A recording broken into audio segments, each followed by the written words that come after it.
Wayne and Vivian were one of those first-time boyfriend-girlfriend couples from school who you didn't think would last. But wow, did they last. And what a story they had. Deep down, you wished you had their story for yourself because they never wavered from each other. They survived the long distance when Wen was in the army. And after that, when Vivian started abroad on her own, they held down two jobs each to pay back their student loan quickly so that they could save up to buy their own house. So you can imagine how eager Vivian was when Wayne told her that they could build their dream house. Even before the foundation was laid, they moved to the construction site to watch their dream house rise from the ground. 3 years ago, on the verge of breaking down from working two jobs every day, they bought the cheapest budget airline ticket they could afford to the furthest place they could to decompress, which happened to be Perth. Wayne rented a car and they drove themselves out of the city without even thinking and stumbled on the site. Away from all the stress and the rest of the world, all they needed was each other to be happy. For Vivian, their dream house could just be pencil drawings and lines on paper, but in her mind, she was already living in it. Oh, hello! I heard you guys were having a meeting with your fabulously good-looking architect. I have heard so much about you, Francis. I'm Mitch. I have heard so much about you. So, are you single, married, or curious? It's just busy. Alrighty, shall we go over the latest revision for your feedback? I trust that you have both gone over the new plans. I was inspired by the outback landscape. Nature doesn't have straight lines. I referenced the hexagons of bees' honeycombs to the unfurling fronds of fern in my design. The last thing I want to do is plant an obtrusive box in middle of Mother Nature's sanctuary. The land you have chosen is not for an angular piece of architecture. I didn't hear from them for months. They were so consumed by the build when my hubby last spoke to them. So I just assumed everything was okay. Vivian told me by default only because she'd rather speak to me, not her mother. Wayne and Vivian are having a Skype conversation with mother and father. Wayne is in a wheelchair. So there was nothing wrong with the Wi-Fi on your side all this time? I knew something was amiss when you kept missing our Skype calls. Young woman, this is totally unacceptable. It's difficult to Skype in the hospital, Ma. So why is Wayne not staying in the hospital now? Oh, my poor baby. Huh? Vivian, he needs all the medical care he needs, not holed up in the shitty RV with you right now. Ma, he's been discharged from the hospital to rest at home. Oh, you call that a home? You don't even have a normal toilet inside the metal cage you call a home. How can you tell us this after his operation? We would have flown in if we knew. Precisely. Margaret, we had to act quickly. I fell on my head when I slipped off the ladder and they only discovered the tumor because of the x-ray. Why were you on a ladder in the first place? You are an NUS graduate. You should leave all that hard labor to workers. We needed more muscle to install the roof system. It's not an easy... You two are millionaires. Huh? You shouldn't have to lift a finger to build a house. Dear, if he didn't fall, he wouldn't have discovered the tumor this early. It's a blessing in disguise, right? What else did the doctor say? Huh? Did he get everything out of his head? Most of it. The tumor is very close to the brain, so the rest of it will hopefully go away with the chemo. For how long? Huh? How often? For now, 3 times a week. So why aren't you nearer the hospital? For God's sake, rent an apartment or a hotel next to it. Huh? You are hours away from the hospital. What happens if there's an emergency? This is better for Wayne, Ma. The air and water are cleaner over here. Even the doctor agreed. This environment will help Wayne recover from the chemo. But you live in a dump. Next to all the dust and the noise from the construction, how can he rest properly? We put everything on hold. The house, everything. Oh, that's good. Yeah, that's good, right? The money can be used for Wayne's treatment. Thank God they won Toto, right? Why don't you two come back home? Our hospitals are world class. We're not in the freaking third world, Ma. The hospitals in Perth are world class too. Your mother means she can help take care of Wayne. Don't be a joke. Ma's hands are already tied from taking care of you, as if you're not already a handful. Huh? What do you mean? Nothing. We are in good hands here, really. We only called so you need not worry. What else did the doctor say? Nothing. What do you mean nothing? How long is the chemo going to be? After chemo, how long do we have to wait before we know that he's 100% clear? And if chemo doesn't work, what other options do we have? Surely he has told you something. It's what he's not telling us, Ma. It does put things into perspective, doesn't it? Stop being glib. I'm not. Oh, really? How does anyone gain any perspective from this? Babe, if you have any clue, please enlighten me. The hospital is only telling me everything I don't want to know with all the bills and prescriptions. Instead of, I have a half-finished house staring back at me every time I strap on my boots and pick up the planks trying to finish an abandoned project. Instead of moving in today, putting on the sheets, turning up the heat, and drinking a glass of wine as we watch the sunset on the patio, I have to drive you every Tuesday, Friday, and Sunday to a radiation tin can that kills you over and over again just for a chance to live another day. While I troll through the internet and books in the waiting room looking for alternative medicines or remedies, trying to find an answer, some glimmer of hope, only to find nothing by the time you are done with your chemo. I strap you to the car seat and we drive home for hours in silence. We are both tired because no one and nothing has given us any perspective or clarity on why this is happening to us. We won the fucking lottery. Weren't we supposed to live happily ever after that? Didn't we work our butts off?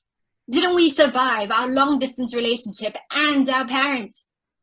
Give us a break already, fuck! If it was gonna be this way, why raise our hopes in the first place? The news went viral thanks to Mitch trying to help them build their dream house.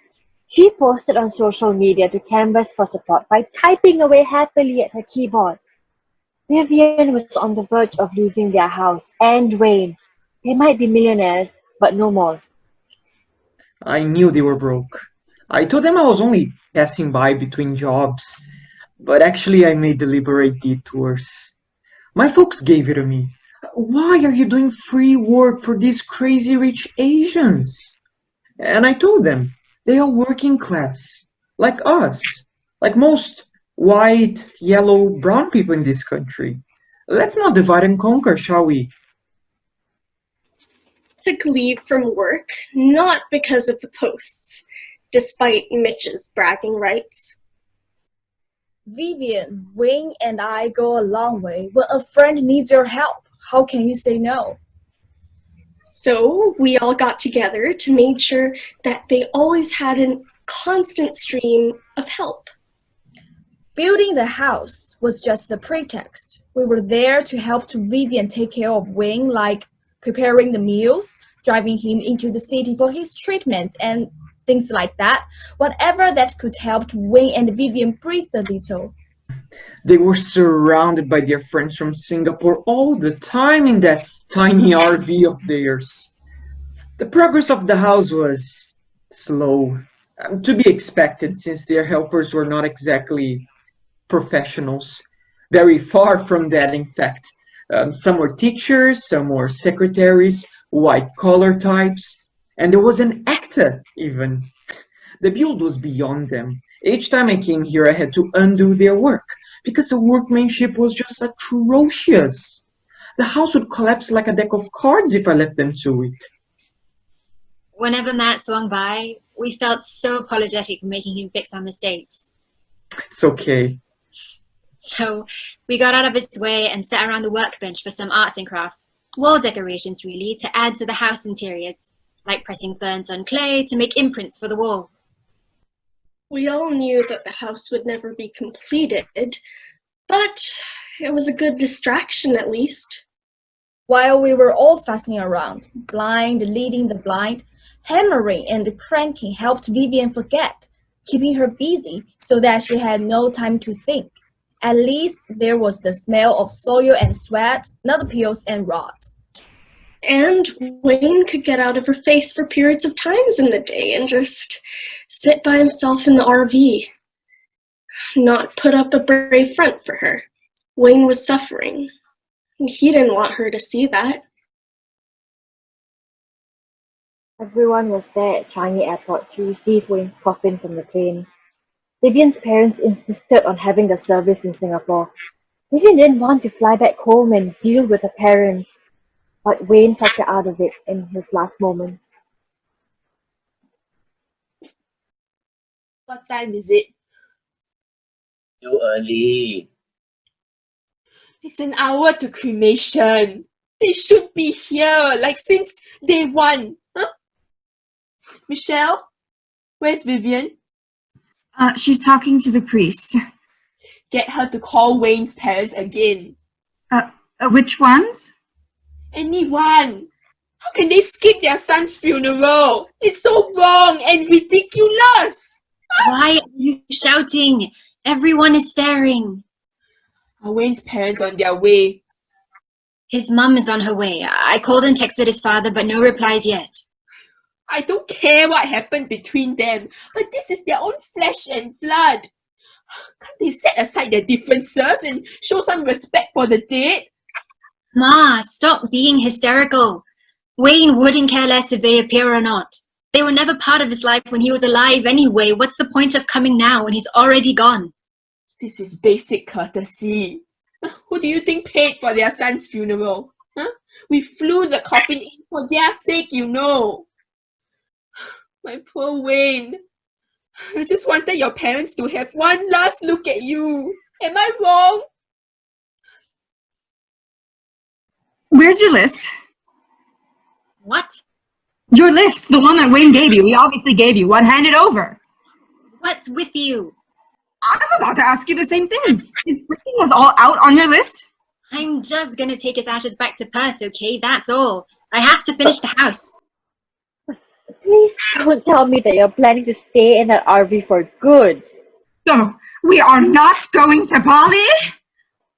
Whoever said I was going to Bali with you? Like I said, I have to finish the house. With what? You have no more money left in your bank account. You have no manpower, no raw materials. Babe, you don't even know where to begin. I can look on YouTube. I can lay bricks now, and I'm sure I can find cheaper options for supplies too. Wait, you're not doing this by yourself. Why not? I have all the time in the world. Viv, have you talked to your parents about this? I have a feeling that they're expecting you to move to Singapore for good. Yeah. My mum turned my room into her gym when we moved. I've been sleeping on the treadmill for the past 1 week. I haven't even unpacked my suitcase.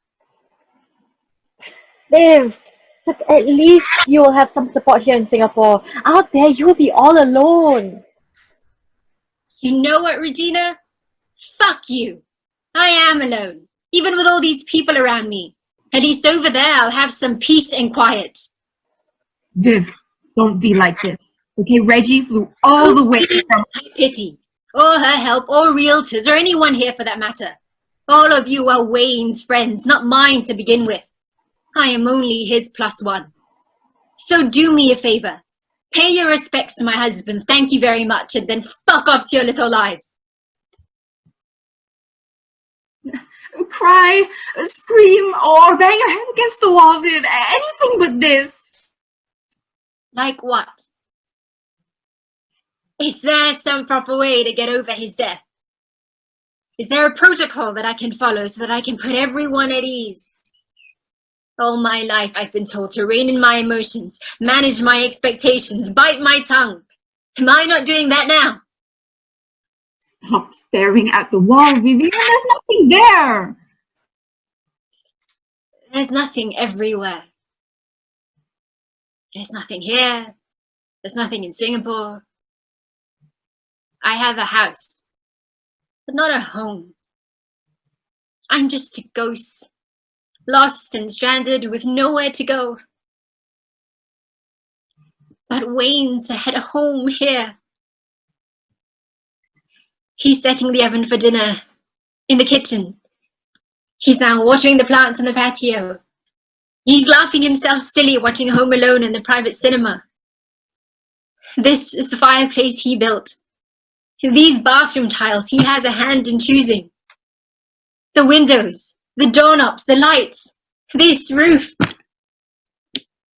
All of it. All that you can see, touch, hear.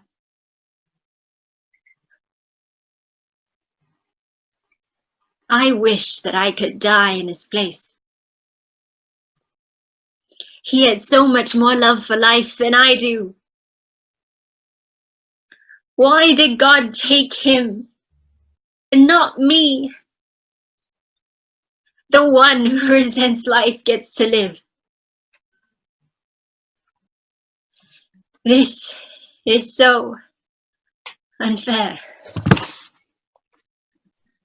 The ambulance is on. What happened? I don't know. He suddenly turned all white. Vivian? Bitch called and told us what happened. We left for Perth immediately. I was all ready to give her a piece of my mind. Thank God she couldn't stay mad by the end of a 9-hour flight. Even if I had any fire left, I couldn't pick a fight with her. When we saw her at the hospital, she smiled and said hi. I knew immediately she was gone in the head. Apparently, she had been holding down 2 jobs again to pay for supplies, working overnight to finish the house before heading out in the daytime every day. You know, the doctor said she was suffering from malnutrition and extreme fatigue. So what to do? Huh? We got our hands dirty. Me, 1 foot already in the grave, still have to wear a construction hat and lug a shovel to dig my own grave. Don't be so dramatic. We got help. That nice man, Matt, is it? Hi, Matt. Hi.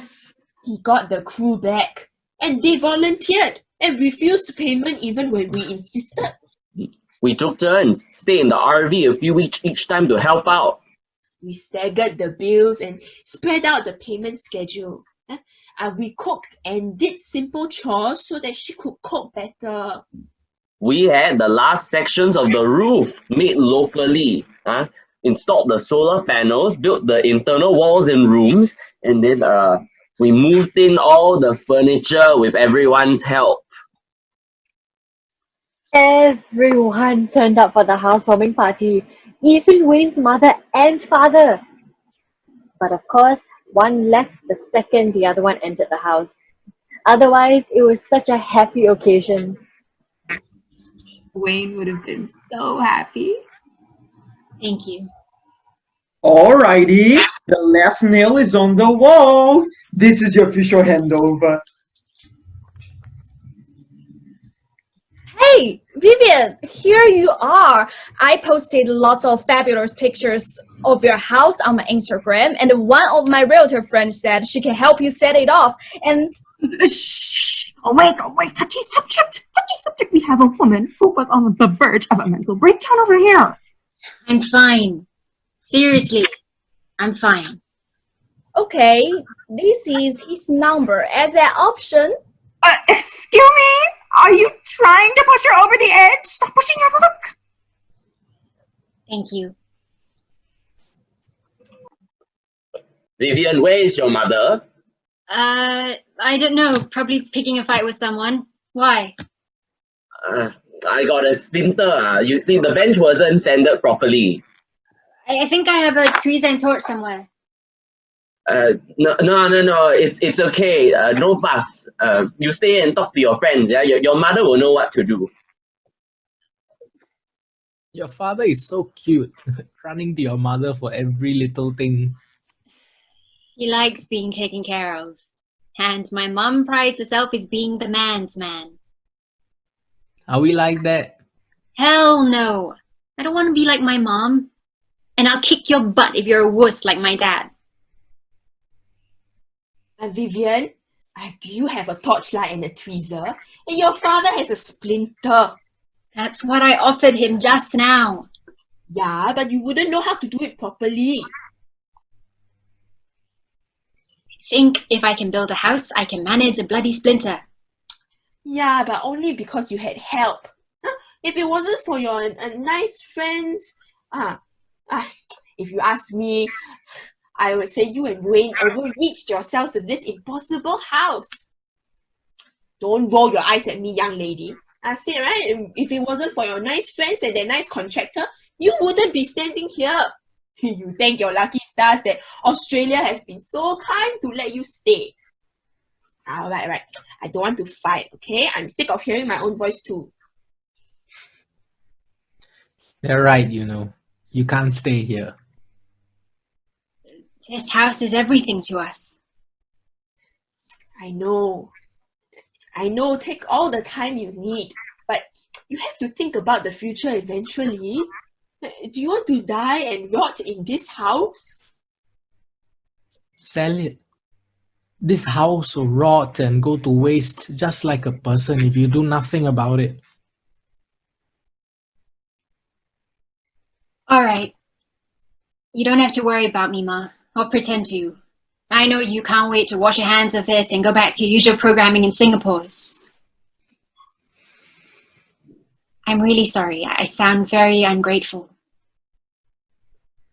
I really appreciate you reaching out when I was truly alone in the situation. So, thank you. Chien and Vivian's house outlived all of us, even my grandchildren and theirs.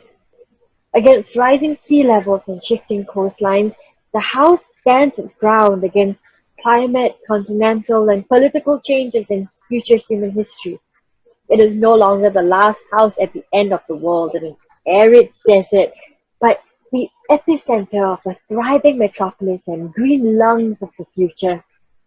The house undergoes countless extensions and modifications to its structure, and like a phoenix from fire, it rises from the ground each time, fearless and intact, as it goes through its many incarnations.